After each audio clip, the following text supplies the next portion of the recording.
Mr. Olson. Thank you, Mayor. I have a couple of items I would like to cover. The first one deals with water. I just want to inform the council that of our lake levels. Our combined lake levels are currently at 57%, and we anticipate they will go up a little bit as the floodwaters continue to flow into the lakes. Our combined index, which includes all of our water resources, is at about 89%. I apologize, Mr. Olson. I was in a side. You were distracted, weren't you? Yeah, I was distracted regarding this documentation on public comment. Can you please repeat that? Very important, and I apologize to that information that you just stated. Yes, there are two numbers I want to give to the council. The first one is the combined lake level, the both lakes that we own and manage. Those lakes are at about 57% of combined capacity. And then our total water resources, which includes Lake Texana and other resources, is about 89%. So we're looking much better than we were several months ago. Back in about February of this year, you may recall we had a work session, a program that we presented to the council where we talked about our drought contingency plan. And at that time, the council asked the staff to come back with a revision, bring a revision back to the council on the drought contingency plan. We had discussion at that time about whether we would make it more restrictive on the bottom end when the water resources are the lowest, or whether we would move additional restrictions on the top end where we had more water so that we could basically preserve it longer. And the council directed us to do the latter. And we are going to bring the first reading on the drought contingency ordinance, doing those modifications, back to the council on June 23rd of this month.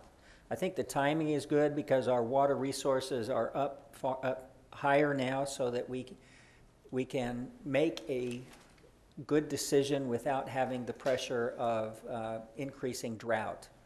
So the timing seems to be good to me that we would deal with this issue. And that's important in this respect. Our drought contingency plan, as it sits right now, indicates that if we have 50% reserves in our reservoirs for a certain period of time, then we move from stage 2 to stage 1. I don't want to move from stage 2 to stage 1 until after the City Council has reviewed and decided on a new drought contingency plan. So I'm going to hold that plan in place until after the City Council gets a chance to really look at this and make a decision on the revision. Okay?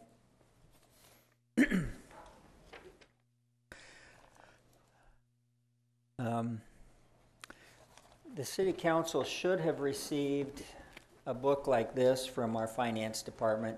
This is our annual comprehensive financial report. Call it a CAFR. It's a big book. It looks like something, because it happens every year, because it's produced every year, I think people discount what it really means. As a base document for the city, it reports our financial condition, our rating institutions look very closely at this when we issue bonds and so forth. It's a really important document. Our finance department goes through several months of working night and day to produce the document and get it out, and I would just recommend that you look at it. I find that the section on the notes is particularly important, informative, and the statistical section in the back is really important. And then for all of the financial tables, what I do is basically look at the bottom line to see where we're sitting. I would just recommend that the council take a few minutes and look through that big book and just get a good feeling for what's happening financially in the city. And then the final thing I wanted to report on was the I guess preliminary damage assessment that has been done from the recent storms that we had.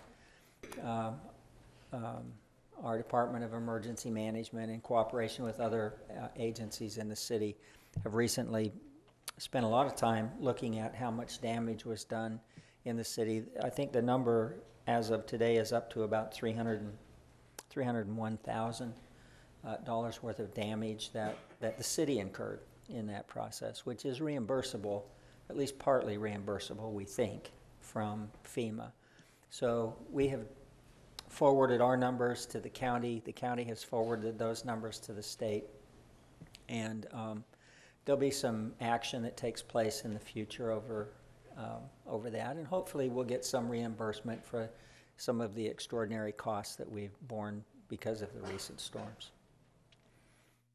And I think that's all I have for today. Thank you, Mayor. Thank you, Mr. Olson.